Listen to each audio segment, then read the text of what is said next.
용적률 2배로 올려드릴게요. 자, 재개발, 재건축 하세요. 재개발, 재건축 투자 안 하실 겁니까? 제가 반문을 해드리고 싶은 거예요. 이렇게 좋은 기회인데, 그죠? 그래서 이제 그게 어떤 주요 내용이 있는지 저희가 오늘 이제 하나씩 살펴보도록 하겠습니다.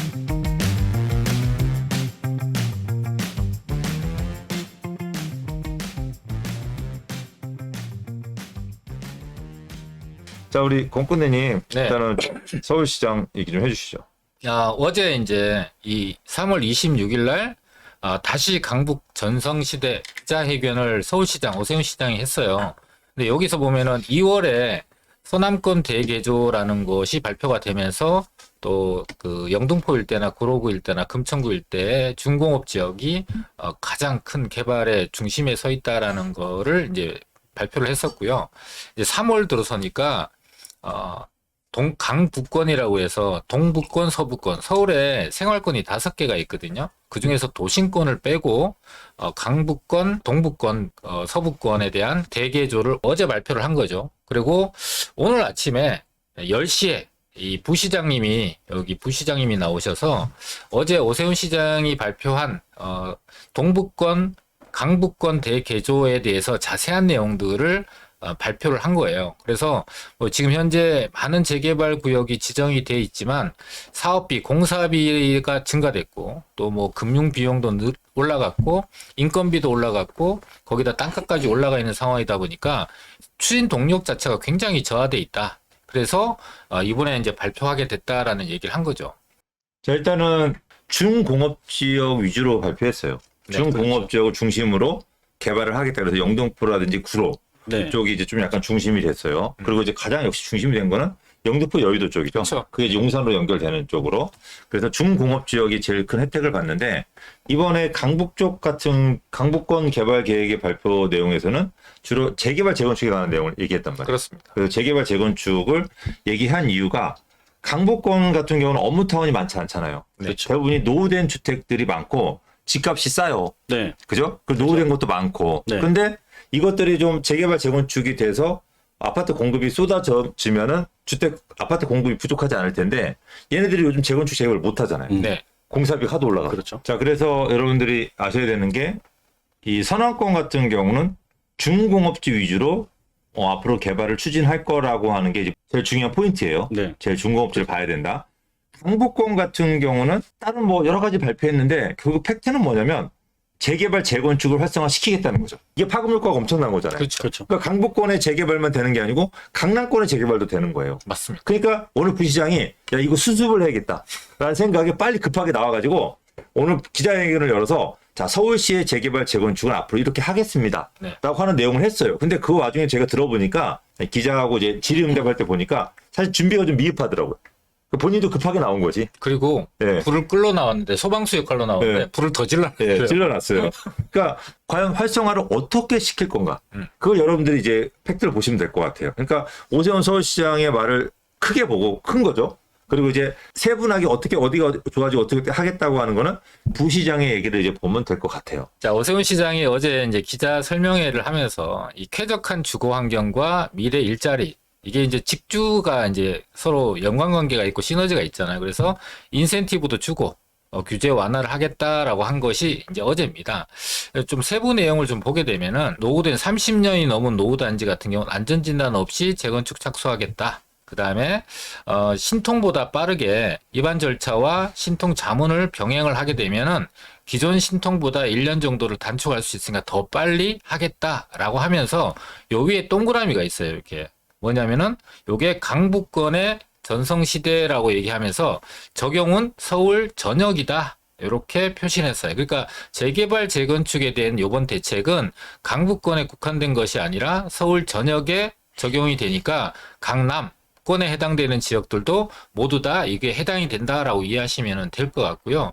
이렇게 30년 넘은 거 안전진단을 통과되면은 세대수나 적용되는 단지들이 상당히 많이 늘어나게 돼 있죠. 두 번째로 역세권 지역을 준주거까지 종상향했다. 이것도 서울 전역입니다. 그래서 역세권 350m 안을 종상향을 하고 또 한 가지는 이 공공기업 기부 체납을 5% 정도를 낮춰주는 거예요. 안 그래도 건축비나 이 추가 부담금 때문에 사람들이 진행이 안 되는데 용적률도 높여주는 대신 거기다가 기부 체납까지 낮춰주겠다라고 하고 있는 거고, 대상 지역 같은 경우는 이제 65개 단지 정도가 될 건데, 이거는 비역세권일 경우, 이거는 역세권일 경우, 이 비역세권 같은 경우는 이런 역세권에 적용을 못 받으니까 기존에 있는 용적률에 비해서 좀 더 높은 용적률을 주겠다라고 한 게 280% 정도의 용적률이었던 거를 360%까지 높여줘서 고밀로 되어 있는 아파트들 같은 경우도 재건축이 될 수 있도록, 비역세권이지만 재개발이 될 수 있도록, 재건축이 될 수 있도록 하겠다라고 하는 겁니다. 그리고 재건축에 이어서 재개발인데요. 재개발 같은 경우는 노후도 가 이제 67%에서 60%, 그리고 접도율 같은 경우도 완화를 해서 재개발 가능 면적이 그동안에 안 됐던 곳들이 될 수 있도록 한 게 2.8배, 거의 3배 가까이 늘어나게 됐다라고 이해하시면 될 것 같아요. 정말 중요한 세세적인 내용은 오세훈 서울시장이 어떤 큰 방향을 던져놨어요. 네, 그걸 이제 항상 밑에 사람이 이제 정리하잖아요. 그렇죠. 그래서 오늘 그 부시장님이 어떻게 어플을 해야 된다는 내용을 얘기했거든요. 자, 그 내용이 뭔지 우리 공군대님이 좀 간단하게 설명해 드리도록 하겠습니다. 부시장님이 이제 이 재개발 재건축 활성화 방안에 대해서 이제 구체적인 얘기를 했어요. 현재 사업비가 너무 부담이 된다. 그리고 지금 현재 보게 되면은 5층짜리 저층 아파트들이 다 재건축이 들어갔고 완성이 돼서 입주했기 때문에 지금 현재는 높은 중고층 아파트를 밖에 없고, 그 중에서도 현재 용적률보다 훨씬 높게 지어지는, 그러니까 재건축이 불가능한 아파트들이 굉장히 많은 거예요. 지금 다수가 있다 보니까 기존에 있는 법 또는 용적률 갖고는 재개발이 되지 않는 상황이 된 거죠. 부시장이 이제 구체적인 내용을 이제 얘기하는 거죠. 그렇습니다. 그렇죠? 자, 그런데 이제 보면 첫 번째가 역세권을 준 주거까지 종상향을 하겠다. 네. 그렇죠? 그러면은 어디가 좋을까요? 역세권이 원래 역세권 개발 있잖아요. 역세권 개발은 역세권 재개발을 해야지 상향해 주는 거잖아요. 개발을 할 때. 예. 근데 얘네는- 여기는 지금 현재 그 재건축에 대한 얘기를 좀 중점적으로 하고 있어요. 그래서 역세권 재개발, 그러니까 역세권 시프트라고 대변되는 역세권 재개발은 이제 노후 단독 다세대 빌라들이 모여 있는 역세권 350m를 재개발할 때는 역세권 시프트. 근데 여기도 보면은 이렇게 역세권 준주거 종상향을 한다면서 역세권을 중심으로 해서 주거와 상업, 고밀 복합을 할 수 있도록 하겠다라는 건데요. 지금 여기 승강장을 주고 있어 350m인데 이거는 지구 중심지나 중심지 같은 경우는 250m고요. 서울에서 이제 서울의 중심지 체계라는 게 있잖아요. 그래서 도심 광역 중심지, 지역 중심지까지는 이렇게 350m까지 적용이 되는데 그 밑에 지역들은 250m 여전히. 그래서 여기에 기부 체납 시설들을 여러 가지로 다양화해서 사업성을 제고하겠다는 거. 임대주택으로만 하던 거를 다른 전략 시설들을 짓고 기부 체납해도 해주겠다. 그러면 여기에다가 뭐 여러 가지 이제 학교라든지 병원이라든지 동사무소라든지 이런 것들을 할 수 있게 만들어주겠다는 거죠. 그러니까 이제 준주거로 종상향을 해주겠다고 하는 게 네. 재개발을 통해서만 해주는 게 아니고 다른 그냥 개별적인 개발을 하더라도 종상향 해주겠다는 거죠. 재건축도 포함이 되는 거죠. 재건축도 포함되고 재개발도 포함되고 아니어도. 네네. 그죠? 네. 그러니까 역세권의 땅의 가치는 계속 올라가는 거네요. 그렇죠. 올라갈 수밖에 없죠. 네, 역세권의 땅의 가치는 계속 올라가고 특히 요즘에 그 예상되는 그 경전철 네네. 역세권들 거기도 좀 좋아질까? 이제 상업 지역을 대폭적으로 늘리겠다라고 하고 있잖아요. 그래서 지금 강남에 비해서 강북권이 절대적으로 부족하다 보니까 2배에서 3배 정도를 상업 지역을 늘릴 건데, 기존에 있는 일반 노선들은 역세권을 중심으로 해서 상업 지역이 이미 지정이 돼 있어요. 근데 최근에 이제 10개 노선의 경전철이 만들어졌잖아요. 예를 들면 동북선이라든지 신림선, 서부선 이런 것들, 우이신서선, 연장선 이런 것들이 만들어지는데, 그 역세권들이 이제 경전철 역세권들이 생겼는데 그 역세권은 상업 지역이 아직 지정이 안 된 곳들이 되게 많은 거예요. 그러니까 그런 지역들을, 상업 지역을 더 많이 확대를 해서 지역에 필요한 여러 가지 기반 시설을 해주고 거기다가 뭐 일자리도 만들 수 있는 그런 기업들이 들어설 수 있는 여건들을 만들어주는 거죠. 그러니까 우리가 역세권에 이제 투자를 하시는 분들이 이제 큰 땅을 투자하시는 분들은 당연히 좋겠죠. 네. 그죠? 근데 이제 그렇지가 않고 이제 금액이 많지 않으신 분들은 역세권 주변에 이제 빌라를 투자하실 건데, 이 빌라를 투자하시는 분들 입장에서는 역세권 투자를 하는데 역세권의 상권이 되게 발달돼 있어요. 근데 그런 지역은 사실 재개발, 재건축이 잘 안 되잖아요. 그렇죠. 상권이 죽거나 상가는 별로 없이 단독 빌라가 좀 모여 있는 지역들. 네네. 그런 것들이 오히려 또 역세권 개발로 아파트 짓기는 더 좋은 거고. 그렇죠. 그죠? 이제 그런 지역들이 있는 건데, 기존에 우리가 지하철역은 사람들이 아무래도 그 지하철역을 통해서 많이 다니다 보니까 상권이 많이 발달돼 있어요. 맞아요. 역세권 개발에 이 반대에 많이 부딪히죠. 그래서 개발이 잘 안 되는데 이 경전철이 새로 생기는 지역 같은 경우는 이 상권이 없잖아요. 거기는 그죠? 원래 전철이 없었으니까. 네. 그러니까 새로 생기다 보니까 기존에 단독 빌라가 많이 모이는 지역이 있단 말이에요. 그럼 이런 지역은 또 역세권으로 개발되거나 네네. 또는 굉장히 높은 용적률로 개발될 수가 있는 거죠. 맞습니다. 그러니까 여러분들이 좀 포인트를 잡는 게 뭐냐면 자 그러면은 역세권 쪽은 웬만하면 이렇게 다 높여주겠대요. 이게 전부 서울시도 그렇고 정부도 그렇고 법으로도 또 해주겠다고 하고 그러면은 이 새로 생기는 경전철 주변 같은 경우는 이 역세권 주변은 아직 상권이 거의 없단 말이에요. 네. 근데 그런 지역들 중에서 좀 소액으로 투자할 수 있는 높은 용적률을 받을 수가 있는 기본 재개발의 용적률이 220%, 30%, 40%인데 역세권은 기본 400%를 받을 수가 있어요. 450% 받을 수가 있고 그러면은 내 추가 부담금이 진짜 획기적으로 줄어들 수가 있거든요. 그러니까 그런 지역들 위주로 여러분들이 한번 노려보시는 것도 되게 좋은 서울에 좀 저렴하게 내 아파트를 받을 수 있는 완전 싸게 싼 좋은 방법인 거죠. 또 한 가지는 경전철 10개 노선 중에서 파급 효과가 큰 노선이 있고 그렇지 않는 노선이 있어요.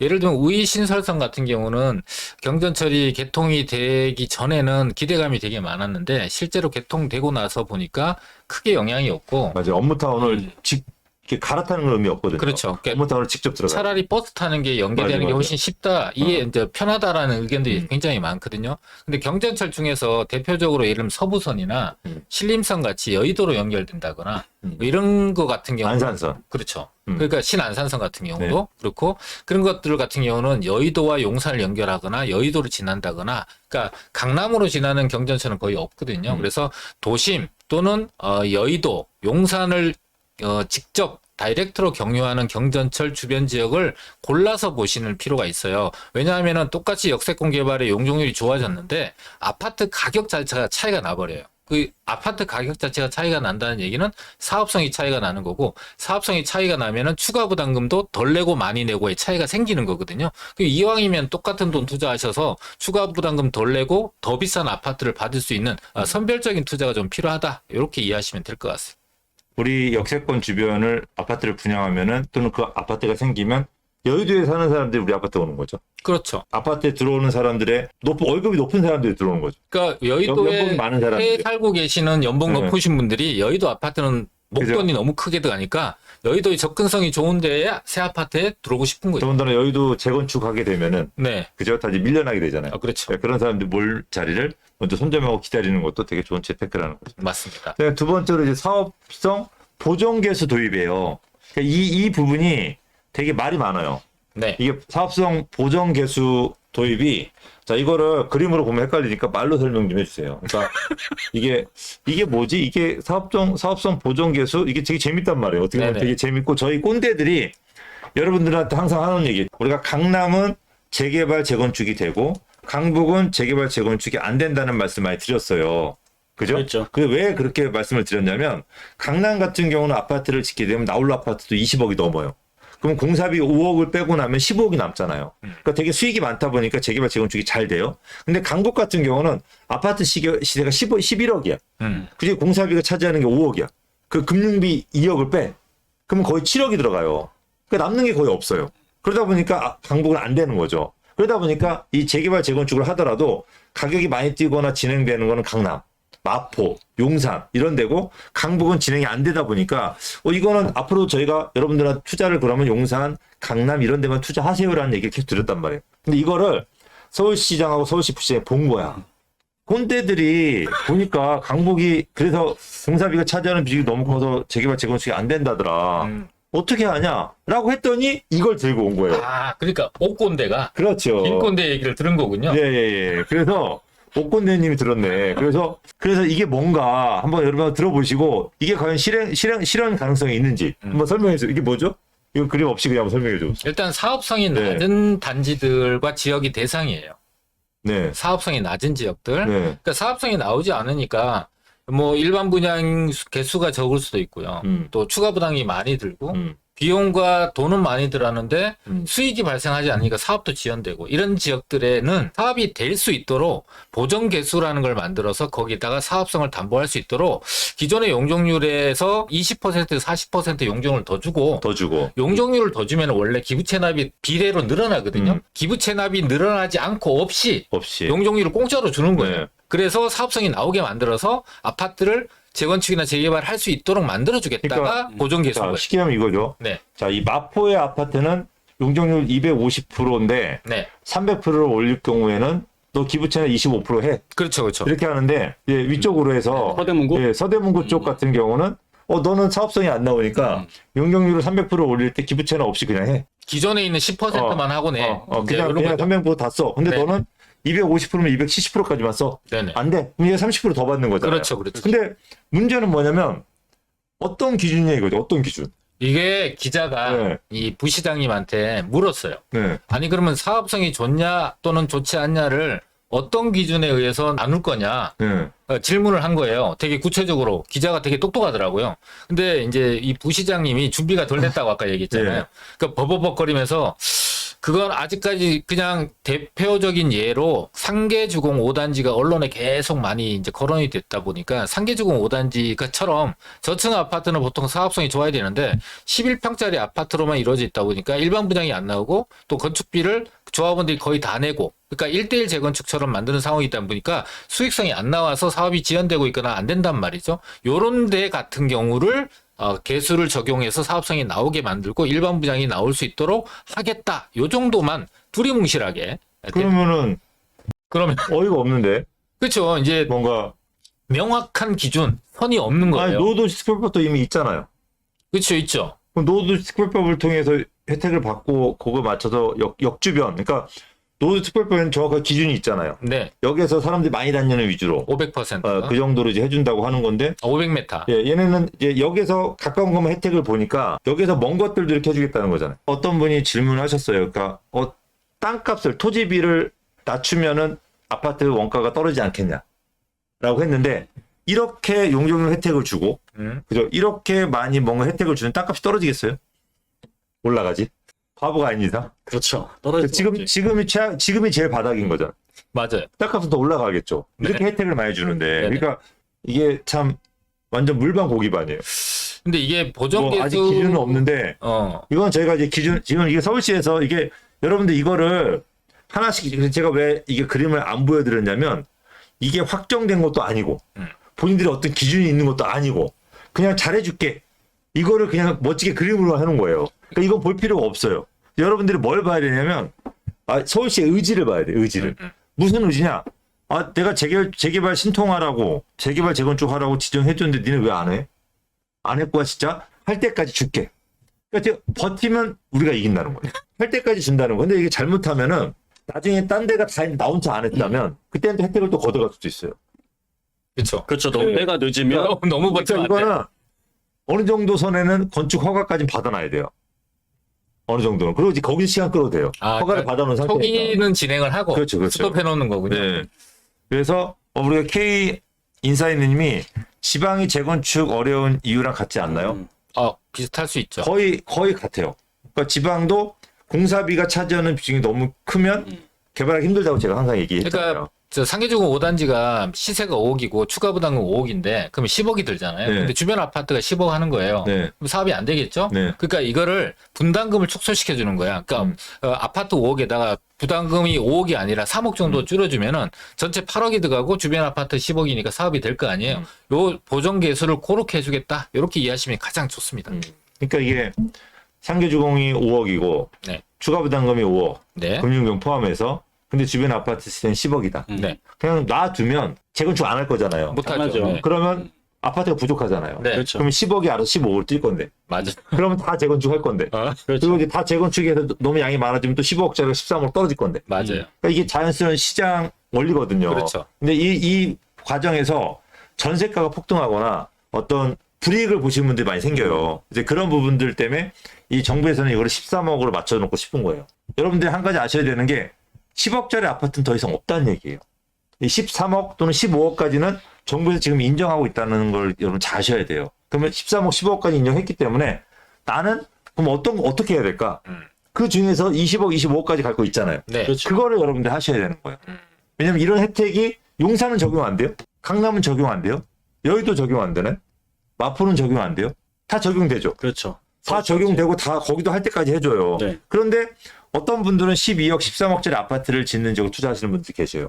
근데 어떤 분들은 25억, 30억짜리 아파트가 들어서는 지역으로 투자한 분들이 계세요. 네. 그럼 나는 어디를 어떻게 해야 될까?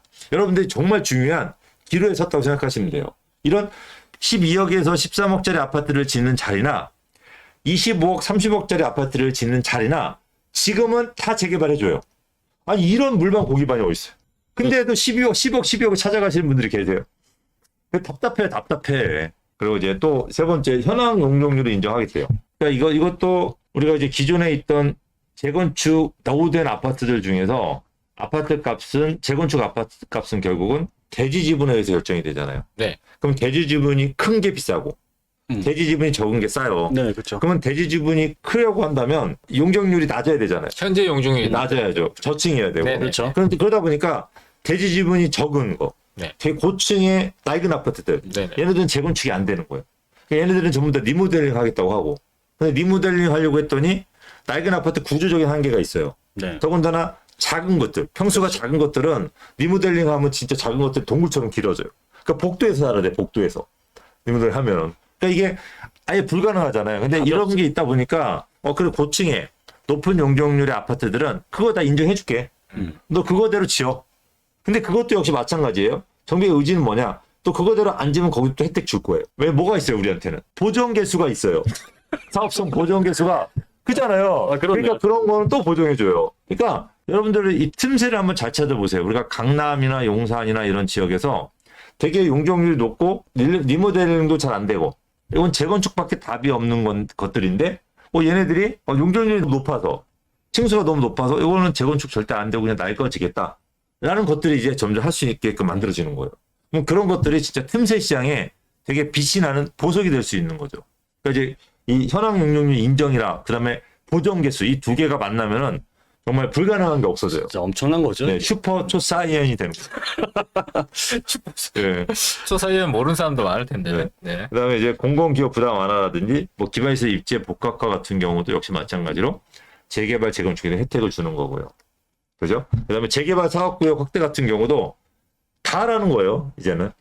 저희가 작년에 얘기했잖아요. 제가 되게 아파트 시세가 높은데 옆에 빌라를 사세요라고 했더니 대표님 거긴 노후도 안 나오잖아요. 대표님 거기는 개발되겠습니까? 새 거밖에 없는데 됩니다. 일단 여러분들 아파트 시세 높은 데를 무조건 선점하세요. 그 이유가 바로 여기 있는 거예요. 그 재개발 사업국들 확대해서 얘는 4m 미만만 접도율, 4m까지는 인정 안 해줬단 말이에요. 근데 이제 4m도 인정해 주겠대요. 이제는 차들이 커져가지고 4m 되잖아요. 큰 차가 서로 지나가지고 못 지나가. 그러니까 이제는 3m도 도로가 좁아서 여기는 노후된 지역이다. 인정해 주다 보니까 강남의 웬만한 지역도 이제는 다 재개발돼요. 그러니까 이게 되게 중요한 포인트예요, 여러분들. 그래서 만약에 강북 쪽이 이렇게 혜택을 줬음에도 불구하고 아파트를 안 짓잖아요. 그럼 마포, 강남 되게 좋은 지역들, A급지. 여기들을 먼저 재개발, 재건축 할 수밖에 없어요. 하게끔 밀어줄 수밖에 없고. 사업성이 나오니까. 사업성이 나오니까. 왜냐면 여기는 아파트 값을 올릴 필요가 없잖아요. 그 자체로 높으니까. 이제 그런 흐름으로 가고 있다는 걸 여러분 잘 인지를 하셔야 됩니다. 그리고 노후도도 67%에서 60%로 낮춰주니까. 그 다음에, 네, 맞습니다. 죄송합니다. 말 끊어서. 네. 말 끊어서 되게 뭐라고 하더라고요, 댓글. 공부생님 뭐 혼자말 다 하냐? 뭐 이렇게 댓글 돼 있더라고. 제가 경험이 좀 많습니다. 그러다 보니까 아는 게 많아서 그래요. 자, 그 다음에 한자락에 저층 주거지 높이 규제를 대폭 완화했다. 네네. 이것도 저희 꼰대들이 계속 얘기하는 거였죠. 됐죠. 뭐 12m에서 그죠? 25m를 올렸다. 그때도 많은 사람들이 25m 실제 되겠어? 무슨 말씀이세요? 25m 끝이 아닙니다. 45m까지 갈 겁니다. 계속 저희가 얘기했어요. 네. 45m 갔을 때 여러분들이 정말 높다. 끝이다. 저희가 뭐라고 그랬습니까? 45m 끝 아닙니다. 플러스 알파. 또 있습니다. 그러니까 지금 이 부분이 앞으로 계속 갈 거니까 저희가 뭐라 그래요? 남산 밑에 쾌적한데 내려다 보이는데 그렇죠. 이런 데는 그냥 그 자체가 아파트 거기다 지을 수만 있으면은 최고 주거 지역이에요. 그죠? 그렇죠. 그 지역이 이제 슬슬 시동을 걸고 있는 거고 그 시동을 처음부터 제가 얘기했잖아요. 이 정치하는 분들 한 방에 계단을 10개 올라가지 않아요. 하나씩 올라가서 밟아봐요. 안전한지 안 안전한지. 왜냐면 정치를 여러분들 안 해보셨으면 말을 하지 마세요. 이게 해본 것처럼. 안 해봤어요. 정치 안 해봤어요. 정치를 하게 되면요. 한 번만 미끄러지면 다시 못 올라가요. 정치는. 올라가는 게 되게 힘들어요. 이 사람인데 김진태는 올라갔어요. 그죠? 그 내고에도 사태를 아니 이제 사고를 후보로 쳤어요. 올라간 거지. 이제 뽑혀봐야 아는 진짜 거잖아요. 대단한 레고랜드 때문에 전 시장이 지금 난리가 났습니다. 우리나라를 완전히 숙대밭을 만들었는데도 불구하고 자 어쨌든 이런 몇몇 분들 빼고는 네. 정치는 되게 올라가기 힘들기 때문에 높이 제한 풀어주는 것도 한 계단씩 올라가는 거예요. 그러니까 그 계단이 아직도 남았다고 여러분 생각하시면 돼요. 그 계단이. 그래서 이 화면 좀 보면은 고도지구 같은 경우가 이제 강북권에 대한 이게 발표잖아요. 그러다 보니까 북한산 주변 지역이다라고 써놨는데 기존에 20m에서 45m로 완화해준다라는데 여기 플러스 알파가 있죠. 플러스 알파는 입지별로 또 정비계획이나 지구단위 계획을 수립했을 때 45m는 15층짜리예요. 15층보다 더 높게 지을 수 있도록 만들어주겠다라고 하고 그 적용 대상을 북한산 주변이다라고 얘기했는데 이 재개발 재건축은 적용되는 게 서울 전역이라고 얘기했잖아요. 그래서 제가 서울 전역에 이 고도지구와 이 경관지구가 어디 있느냐. 특히나 고도지구 같은 경우는 20에서 45m로 바뀌고 거기다 플러스 알파가 주어지는 거잖아요. 그러니까 15층 이상으로 지어질 수 있는 곳이 가장 많은 데가 어디냐라고 보면은 여기가 이 오른쪽 편이 동부권이에요. 그 다음에 이쪽 편이 서부권이에요. 그리고 가운데가 도심권입니다. 그러면은 여기서 보라색으로 채져 있는 것이 고도지구거든요. 가장 많은 고도지구가 몰려있는 데가 여기 남산 주변 지역. 그러니까 서울 전역의 이 재개발 재건축에 대한 부분이 완화가 되고 특히나 고도지구가 완화되는 거에 가장 큰 수혜 지역은 위에 있는 북한산 주변 지역이 아니라 이 남산 주변 지역에 해당되는 곳 그리고 특히나 도심의 상업지역과 접해 있는 곳 용산과 접해 있는 곳 요 두 군데가 이 남산 주변 지역에서 가장 이 고도지구의 혜택을 볼 수 있는 곳이다 라고 이해하는 게 가장 핵심을 짚어내는 그런 눈이다 라고 이해할 수가 있습니다. 이렇게 여러분들이 어쨌든 오늘 보신 걸 가지고 그냥 느끼시면 돼요. 내가 오늘 저희 꼰대들 방송을 보고 또 이런 자료들을 보고 자료들을 저희가 보여드린 게 저희가 준비한 거 10분지 1밖에 안 보여드렸어요. 그죠? 제가 또 아까도 많이 지웠는데 근데 이 10분지 1만 보고도 여러분들이 느끼실 수 있는 게 뭐냐면 이래도 재개발 재건축 투자 안 할래? 이래도 재개발 재건축 하지 않을래? 안 하실 겁니까? 이게 서울시의 의지인 거죠. 네. 근데 지금 서울시에 또 다른 문제가 하나 있죠. 바로 비아파트 부족이에요. 우리가 아파트 부족할 때는 비아파트 부분을 공부를 많이 해서 이걸로 대체를 할 수가 있었는데 지금 비아파트는 아파트보다 더 공급이 없어요. 이렇게까지 마음이 급한데 재개발 재건축 풀어준다고 쉽게 할까? 그죠? 쉽게 할까? 그 다음에 또 하나는 문제가 뭐냐면은 얘네들이 만약 쉽게 한다고 하더라도 언제 입주해? 이게 지금 공사 들어가는 거는 이제 재개발 재건축 시작하는 건 8년 후 입주예요. 빨라야. 빨라야 이제 6년 후 입주.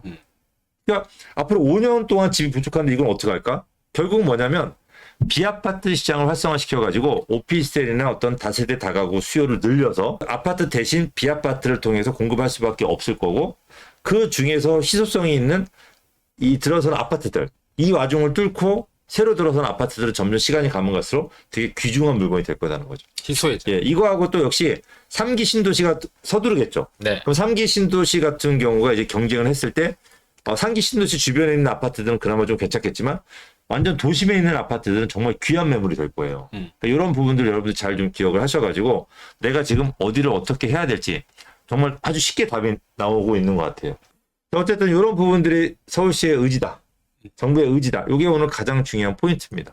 그리고 결국은 새 아파트 가격을 어느 정도 올려놓는 게 만인을 위한 거다. 그러니까 이게 되게 뭐 나쁜 것 같죠. 현재 서울의 평균 아파트가 11억인데 이게 13억으로 올라가는 거는 되게 나쁜 일이야. 근데 그렇게 오르지 않으면 새로 아파트 공급이 없어. 공급이 안 돼. 그럼 공급이 없다면 13억에 머물 아파트 가격이 10억으로 뛰는 거예요. 그러니까 오히려 이거 더 큰 피해를 봐요. 물론 누군가는 벌겠지만. 그러니까 어떻게든 13억의 그 가격을 잡으려고 정부의 노력을 하는데 정부의 노력이 지금 저는 조금 잘못됐다고 생각하는 거예요. 서울시의 노력이. 자꾸 재개발, 재건축, 용적률이나 이런 거를 하는 게 아니고 현재 11억짜리 아파트를 13억에 자연스럽게 좀 올려놔야 돼요. 그러면 재개발, 재건축 알아서 됩니다. 용적률을 올려주지 않아도 돼요. 용적률만 무조건 올려준다면 한 가지 확실한 건 쾌적성은 떨어져요. 그러겠죠. 그잖아, 쾌적성은 떨어져요. 그러니까 이제 그런 부분들이 있으니까 용적률은 조금 올려주되 기존 아파트 값을 조금은 올려줄 생각을 해야 돼요. 그러려고 한다면 이 대출에 관한 부분을 어느 정도 활성화 시켜야 되고 그 부분을 우리가 지금 DSR을 원금까지 갚아버리니까 이게 좀 문제가 되는 건데 이자만 내고 가는 부분들 있잖아요. 그런 어떤 상품 개발도 좀 필요하지 않을까라는 생각 저도 이제 합니다. 박상국 국토부 장관도 그 얘기를 좀 했던 것 같아요. 이제 그 레버리지 사다리 뭐 이런 것들이 반드시 필요하다. 그게 부동산 정책뿐만 아니라 금융 정책도 동반돼야 된다라는 얘기를 했던 것 같은데. 자, 어쨌든 여기까지 저희가 이제 준비한 내용인 거고요. 그 네. 이제 빌라 공시 가격 준비 얘기는 저희가 또 다음에 하죠. 너무 네. 길어졌으니까. 네네네. 네, 저희가 이제 오늘은 저희가 2시간 안 하겠습니다. 벌써 힘들어요. 그죠? 저희가 이제 오늘 1시간 15분 정도 저희가 해드렸는데 네. 제가 일주일에 지금 세미나 저희 한 번만 합니다. 이제 토요일 일주일 세미나가 지금 저희가 라이브 하는 동안에 사람들이 많이 전화가 와서 많이 찾네요. 네. 지금 자리가 저희가 60분에서 65분 정도를 모시는데 지금 자리가 한 7, 8자리 정도밖에 안 남았습니다. 그래서 이제 세미나, 이번 주 세미나 토요일 날 시간 내서 앞으로 서울시에 내가 어디다 투자를 해야 될지, 앞으로 어떤 내가 포지션을 해야 될지란 그거 궁금하신 분들은 자, 미리 전화 주셔서 꼭 신청하셔가지고 이번 주 놓치지 말고 꼭 세미나를 들으시면 좋을 것 같습니다.